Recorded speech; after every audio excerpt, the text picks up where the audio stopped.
꿈의 주인공. 77. 몸은 세상이 꾸는 꿈의 주요 등장인물이다. 몸 없이는 꿈도 없고 몸이 마치 보고 믿을 수 있는 사람처럼 행동하는 꿈 없이는 몸도 존재하지 않는다. 몸은 모든 꿈의 중심 자리를 차지한다.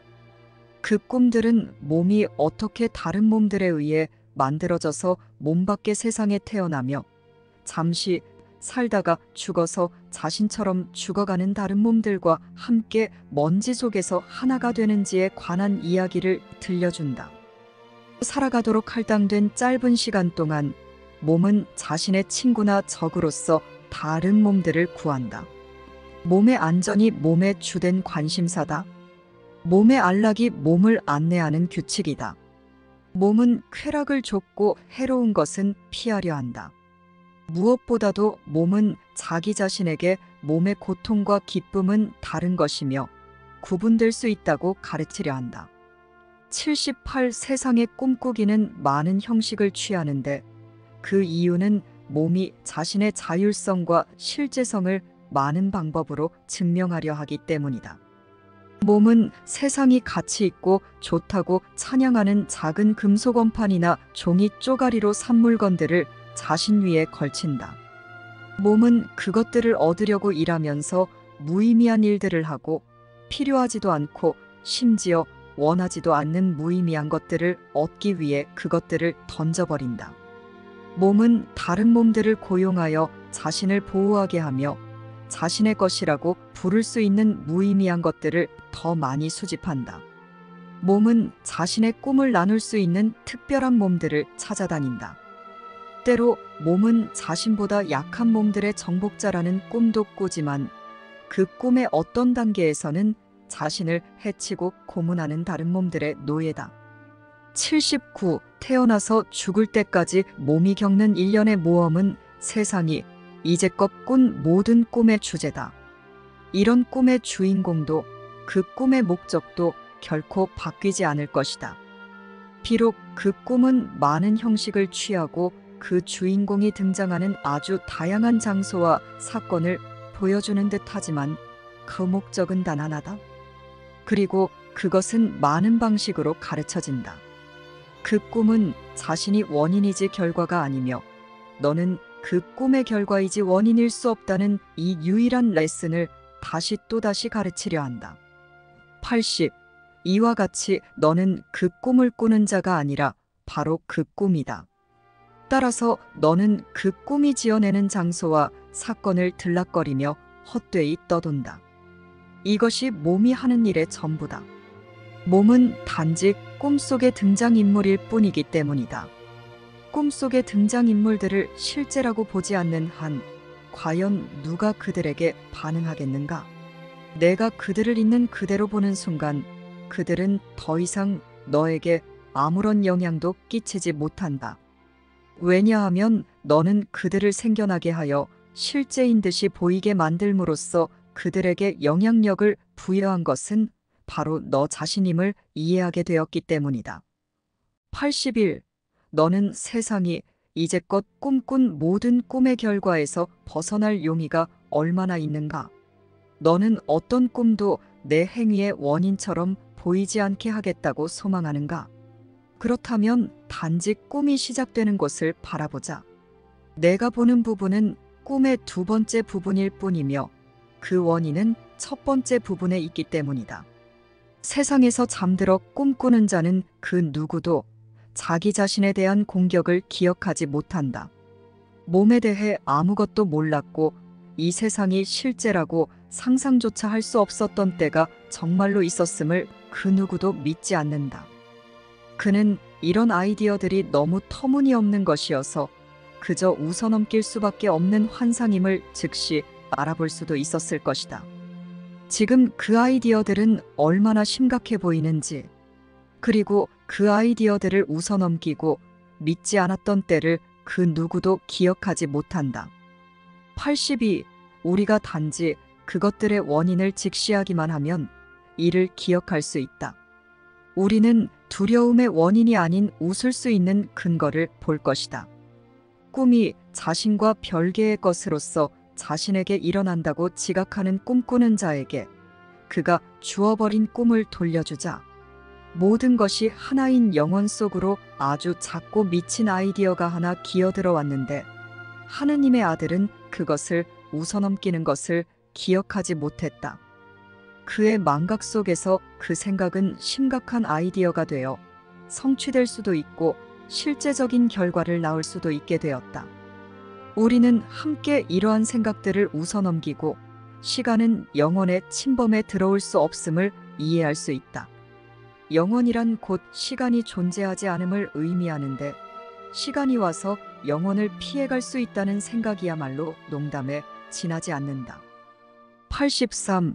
그 안에서 시간이 실제적으로 되는 무시간성, 자신을 공격할 수 있는 하느님의 일부 적으로서 분리되어 있는 형제 몸 안에 있는 마음, 이 모든 것은 논리의 결론이 서두에서 시작하고 그 원인에서 끝나는 순환 논리의 형식들이다.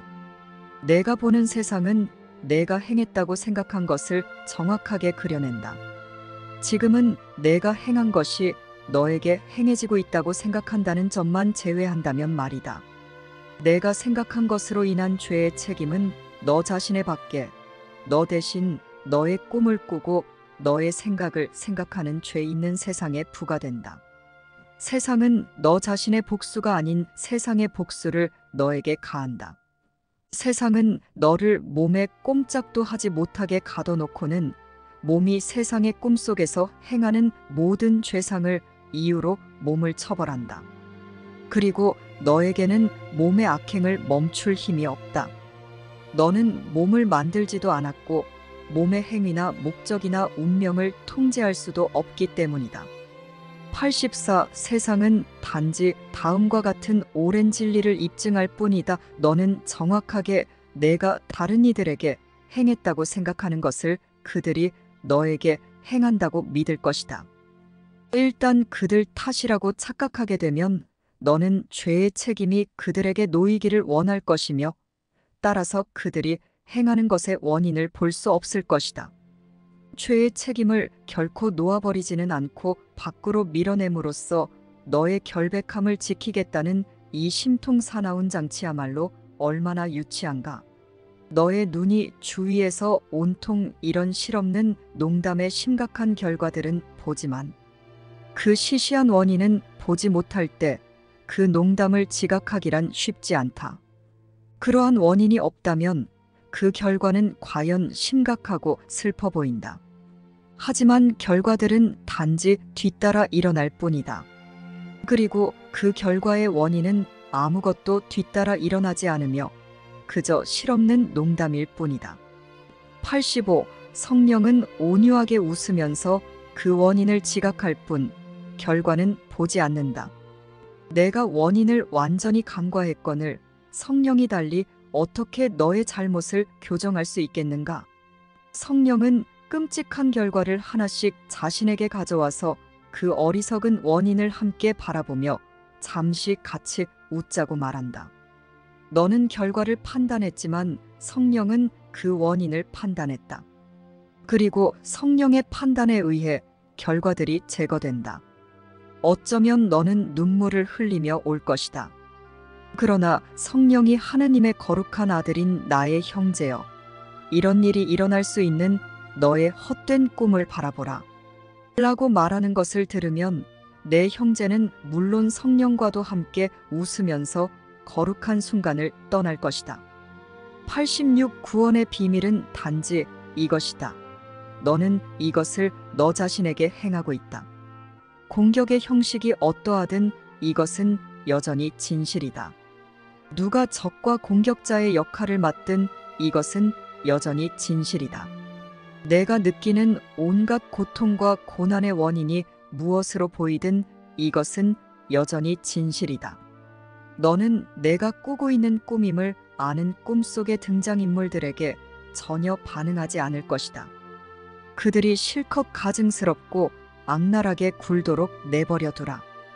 그것이 너의 꿈임을 인식하기만 하면 그들은 너에게 아무런 영향도 끼치지 못한다.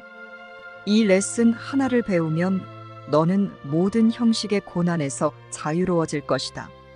87. 성령은 내가 이 하나의 포괄적인 구원의 레슨을 배울 때까지 계속 반복할 것이다. 내게 고통을 일으키는 고난의 형식과 상관없이 말이다. 내가 성령께 어떤 상처를 가져가든 그는 이 아주 단순한 진리로 답할 것이다. 이 하나의 답이 모든 형식의 슬픔과 고통의 원인을 제거한다. 형식은 성령의 답에 전혀 영향을 끼치지 않는다. 성령은 슬픔과 고통이 어떤 형식을 취하든 그것들에는 단 하나의 원인만 있음을 가르칠 것이기 때문이다. 따라서 너는 기적이란 단지 다음과 같은 단순한 진술의 반영일 뿐임을 이해하게 될 것이다. 88. 내가 이 일을 행했고 바로 이것을 내가 무효화하고자 한다. 89. 그렇다면 모든 형식의 고난을 성령께 가져가라. 성령은 각각의 고난이 나머지 고난들과 같다는 것을 안다. 성령은 아무런 차이도 없는 곳에서 아무런 차이도 보지 않는다. 그는 각각의 고난이 어떻게 야기되는지 가르쳐 줄 것이다. 그 어떤 고난도 나머지 고난들과 다른 원인을 가지고 있지 않다. 그 모든 고난들은 단지 진정으로 배운 단 하나의 레슨으로 쉽사리 무효화된다. 구원은 너 자신에게만 숨겨왔던 비밀이다. 우주가 그러하다고 선포한다. 하지만 너는 구원의 증인들에게 전혀 주의를 기울이지 않는다. 그들은 내가 알고 싶어 하지 않는 것에 대해 증언하기 때문이다. 그들은 내게 그것을 비밀로 하는 듯이 보인다. 하지만 너는 단지 내가 귀 기울이지 않고 보지 않겠다고 선택하고 있음을 배우기만 하면 된다. 내가 이것을 인식할 때 세상을 얼마나 다르게 지각할 것인지, 내가 너의 죄에 대해 세상을 용서할 때 너 자신이 그 죄로부터 자유로워질 것이다. 내가 죄가 있어야 세상이 결백한 것도 아니고 세상이 죄가 있어야 내가 죄 없게 되는 것도 아니다. 90. 이것이 바로 아주 명백한 것, 다른 누구도 아닌 너 자신에게만 감춰졌던 비밀이다. 바로 이것이 너를 세상과 분리되어 있게 하고 형제를 너와 분리되어 있게 한 것이다. 이제 너는 너와 형제 둘 다 결백하거나 혹은 둘 다 죄가 있음을 배우기만 하면 된다. 너희가 서로 다르고 너희가 동시에 결백하기도 하고 죄가 있기도 하다는 것, 이것이 바로 유일하게 불가능한 것이다. 이것이 바로 내가 아직 배워야 할 유일한 비밀이다. 그러면 내가 치유되었다는 것은 전혀 비밀이 아닐 것이다.